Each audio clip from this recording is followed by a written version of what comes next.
We have our first piece of news in regards to the 2026 coaching staff, as well as a pair of prospects that just keep hitting in the Arizona Fall League. We'll talk about all of that and more all today on Locked On Tigers.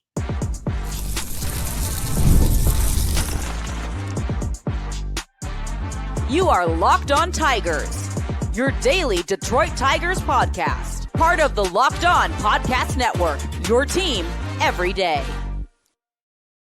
What is up, everybody? Welcome back to another edition of Locked On Tigers. I'm, of course, your host, Scott Bentley. Today is Tuesday, October 21st, 2025. Thank you so much for making Locked On Tigers your first listen every single day. We are free and available wherever you get your podcasts, including YouTube, part of the Locked On Podcast Network, your team every single day. Today's episode is brought to you by Game Time. Download the Game Time app, create an account, and use code LOCKEDONMLB for $20 off of your first purchase.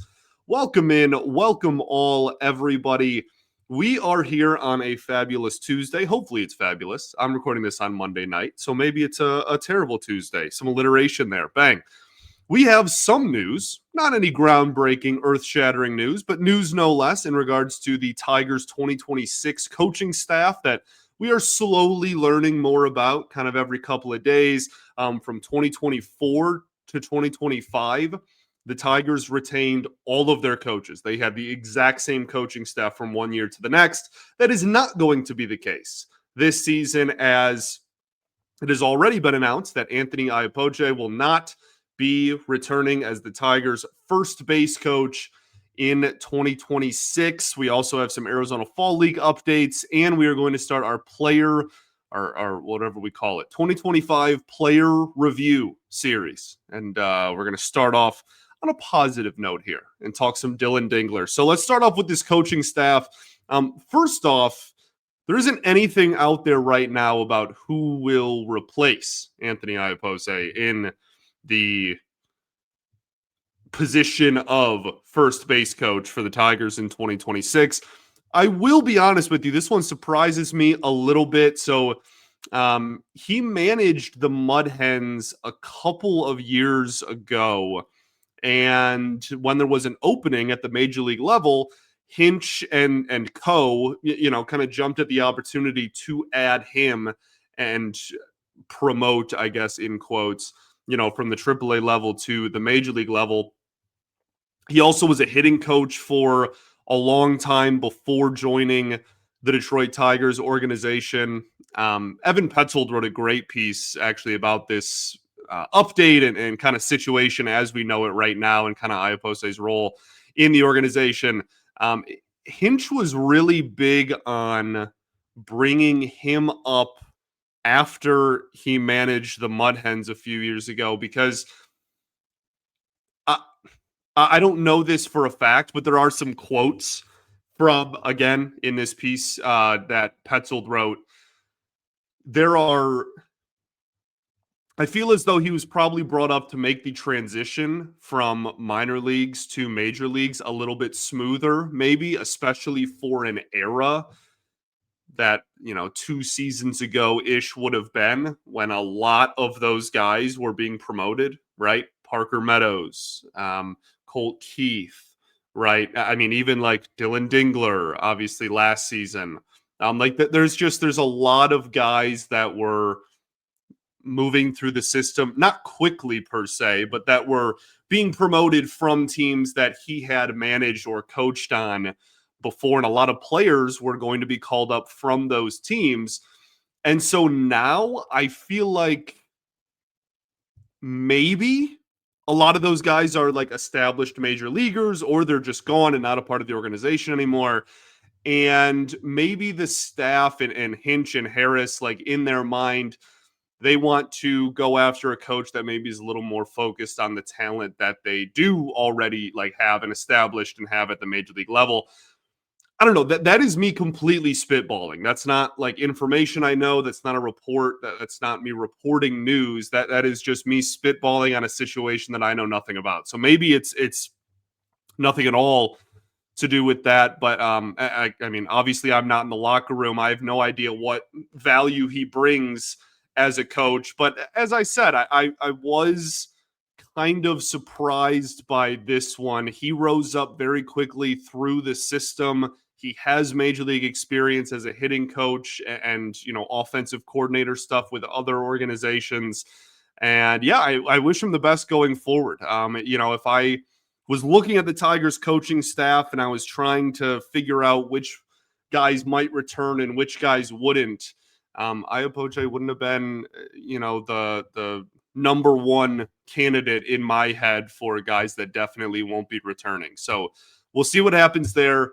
First base coach. And I feel like there's also kind of a notion out there that base coaches, like, that's all they do. Like, it's literally just, oh, I tell runners when to go and when to not. They do significantly more than just tell a runner to stop at first or go to second base in the middle of a game. Okay, if you are unaware, I'm not trying to like patronize or talk down. I'm assuming most people know that by now, but there's far more that goes into that role, that we don't see in the public, and that goes into, how they practice, and everybody has their own areas of expertise, and they work, usually they're like, oh, you're a first base coach and you're, a fielding coach for this position, or you're, going to work with the offense in this case. And I'd imagine that he was more the latter in that instance. So, yeah, I'm sure he'll find work somewhere going forward, whether it's, he has now a pretty lengthy history of working at the minor league and major league level. So I'm sure he'll have kind of his pick at what kind of role he wants to have going forward. We are still waiting from the Tigers' perspective here on a complete report for the 2026 coaching staff. So this is domino one. We'll see how many more, or if any more, dominoes do fall after this one. But this one was, again, Petzold had an article about it. I know John Morosi put something out about it. This one was reported by a few different people on Monday, so I felt the need to talk about it. This will be the first time in 2 off seasons that there has been a coaching change of really any major capacity when you talk about like the main group of coaches for this organization. They kept most of what they had in 2024 into 2025. So yeah, there you go. We'll see what happens with him. We'll see how the Tigers fill that spot at first base coach. We'll see if they do what they did with him originally 2 years ago and kind of do the, we like someone internally, we're going to promote from within, or whether they go outside of the organization and maybe look at someone that's, more specialized in something that they think they're lacking. So we'll see. But that is the first domino, the first update of the Tigers 2026 coaching staff. Let's talk about the Arizona Fall League and a couple of Tigers prospects that continue to hit. Well, that's it. They just continue to hit incredibly well. We'll talk about that and more right after this. First, though, going to talk to you all about our friends over at FanDuel. The NFL season is here, and FanDuel has an offer you won't want to miss. Right now, new customers can bet just $5 and get $300 in bonus bets if you win. That's right. You pick a bet, put down $5, and if it hits, you'll unlock $300 in bonus bets to use across the app.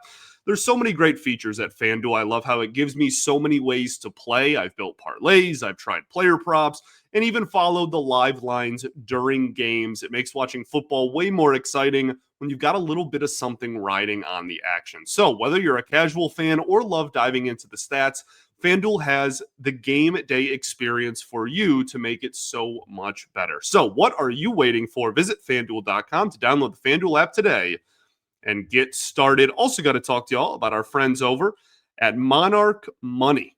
Let's be honest, most of us can't even name all of our financial accounts, let alone what they're worth. Between 401ks, savings, investments, it's easy to lose track, and that can mean leaving money on the table. That's why I started using Monarch, an all-in-one personal finance tool that brings your entire financial life together in one clean, easy-to-use interface on your laptop or your phone. It's helped me organize my accounts, track my spending, get a better handle on my investments, all without having to touch a spreadsheet. I love that I can review everything and anything.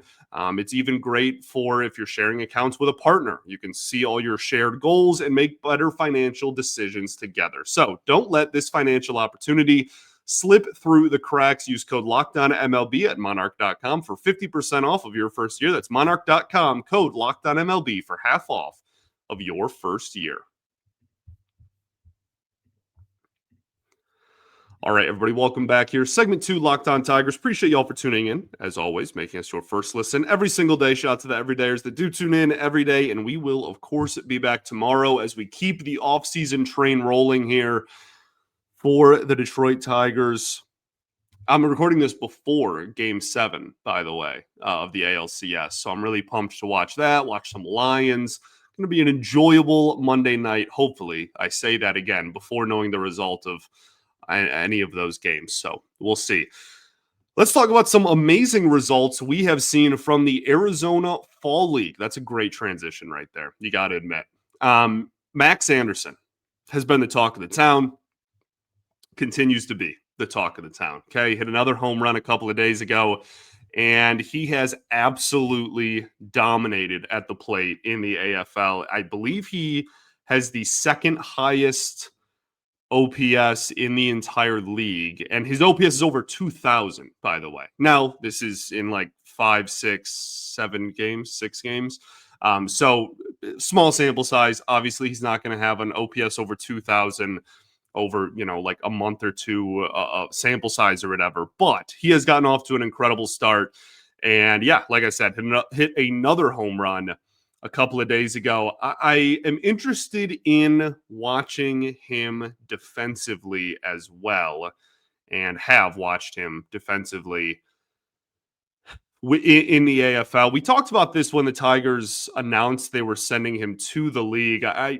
We kind of figured he'd hit pretty well, like obviously not this well. I was not like, oh, he'll have a 2,000 OPS, duh. So obviously that has gone above and beyond, and that's incredible, right? We love that. Fantastic for him, fantastic for the organization. But the big question surrounding him going forward is also going to be where he winds up defensively. He hasn't been overly impressive anywhere in the infield, really, to the point where there are some people that are projecting him as a first baseman long-term at the major league level even. I'm not there yet, but that is a thing. Like, that is something that, smart people in the baseball world have said. So, again, that's not like an overwhelming, like, oh my goodness, he literally can't play anywhere. It's just, we'll wait and see. The projectables, are what they are. And, he's played around. He's played some third base. He's played some second base.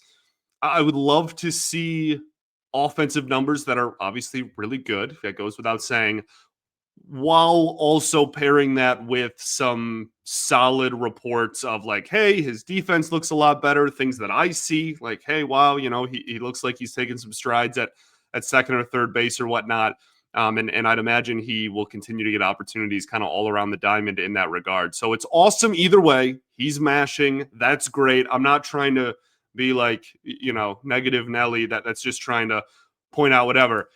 This is incredible for everybody involved. It's just a reminder of, one of the motivating factors for him being sent to the AFL in the first place. So we'll keep an eye on that, but a fantastic story continues to be how well and he's like dominating. That is the word for it, that league, which is great. Kevin McGonigal hitting 280 with an 881 OPS. Now, it's not 2,000, but he has more walks than strikeouts on the year in the AFL so far. Again, 5-6 games in. This is another guy. This one we knew he was going to hit. Okay, there was no world in which Kevin McGonigal was going to be the worst hitter in the AFL. The Arizona Fall League, for those who maybe are unfamiliar or are new to the concept of it, because you get pitching from kind of all over, it is usually, not maybe every year, but usually it is a hitting league. It is a league where you see some gaudy offensive numbers because you have a single A pitcher going up against a triple A hitter, right? Like that kind of stuff just happens a lot more than vice versa. And especially with the way that arms are protected now, you're not sending too many like super high powered big name arms. There are exceptions, obviously, but there just is almost always more hitting talent than pitching talent. So we knew that McGonigal was going to hit, but it's another guy that they sent him there for, I don't want to say the sole reason, but a large reason as to why he's even playing in this league is because of defense. There's already a lot of hype surrounding him playing for the Detroit Tigers in 2026. I have obviously been a part of fueling that, but he needs to prove that he has the glove to stick to either, anything really. Like, he needs to prove that he has a major league caliber glove at whether it is shortstop or whether ultimately it is second base and or third base. He needs to prove that still. And he's been playing a lot of third base at the AFL, which I think is very intentional. And we'll continue to see how they all do. I mean, the Tigers did send some pitchers over there as well, so we'll keep an eye on the AFL as it continues. And obviously we do that every single offseason while the fall league is going on. So it'll be a fun thing to keep an eye out for. But remember that defense matters, and remember that defense exists, and remember that this organization cares about defense, as has been proven by this front office over the last 3 or 4 years. Let's talk about Dillong Dingler. He's going to be the first player we discuss in our 2025 player review series. This will be ongoing until we get through literally everybody on the 40-man roster. That is always my intention every year. Sometimes over the last couple of years, there's been maybe 1 or 2 short. We get into the busy part of the offseason when there's a lot of moves happening and deadlines happening. This will not just be straight up, we're going to do 2 or 3 of these every day. It'll probably look a lot like today's episode did, right? News and notes for the first 10 to 20 minutes. And then with whatever time we have left, we will do a player review and discuss the year that some player had, and then obviously how that pertains to the future of that player within the Tigers organization. Dillong Dingler is just a fun place to start because it's so overwhelmingly positive. He had such a fantastic year for Detroit, and we can just jump into the numbers here. He had 278 with a 327 on base percentage and a 525 a 425 slug was a 752 OPS. Goodness, if I can speak. So that is well over a league average hitter. That is a WAR of over 4, according to Fangraphs. That is the second most on the entire team, as I have said a lot over the last few weeks, and the most by any position player on the Detroit Tigers Major League roster. That is so fascinating to me, given A, some of the other seasons that people put up, and B, how much less playing time he had from the other guys at the top of this list because he's a catcher, and they don't send catchers out there to go catch 162 anymore, right? Like that, you need 2 solid playable catchers to get through a Major League Baseball season. And he played around 120 games and still found himself at the top, comfortably at the top of the Detroit Tigers in terms of WAR over the course of the season. There's a lot to be encouraged about here, man. A lot. His expected numbers were actually even better than his actual stats, and that's because he hit the ball pretty hard. His second half stats were actually better than his first half stats, so ended on a positive note, and neither were very bad. On top of that, it's not like he really struggled in either of those half sample size. The only month that he really actually struggled with all year was June. He had a sub 600 OPS in June. Outside of that, it was 640, 650 and above. And I think he only had one other month that was even below 700 outside of June. So consistent all year. And for a team that was just dying and begging for any sort of consistency to last over the course of the full season, they found that in the bottom of the lineup in Dillong Dingler, and it went a long way. He was fantastic with runners in scoring position, had a 296 average with RISP and an 830 OPS with RISP. Those are 2 of the better marks on the team. There's only a couple of things that I'd like him to really focus on and work on going into 2026, and that I think that he's probably being told something similar within the organization. We'll talk about what those are right after this. First, though, got to talk to y'all about our friends over at Game Time. There's nothing like catching a baseball game live. The energy, the crowd, the chance to see your team in person, but actually getting tickets, well, that's the tough part. Queues, login screens, surprise fees. Takes all the fun out of the experience. That's why I use Game Time, the app that gives the advantage back to the fans. Game Time is fast, it's easy, and it's backed by the Game Time guarantee. So you'll always get 100% authentic tickets delivered on time and at the best price. Plus, all fees are included, so the price you see is actually the price you pay. Again, fees all included into the initial price you see when you open the app. So you know your total upfront with no surprise fees at checkout. The app is super simple as well. I could even see the exact view of my seat before I bought my tickets. So download the Game Time app, create an account, and use code LOCKEDONMLB for $20 off of your first purchase. Terms apply. Again, use code LOCKEDONMLB for $20 off. Swipe, tap, ticket, go. Download Game Time today. All right, everybody, welcome back here. Third and final segment, Locked On Tigers. Appreciate y'all for tuning in, as always, making us your first listen every single day. Today we talk about Dillong Dingler before I get you out of here and send you off on with your Tuesday.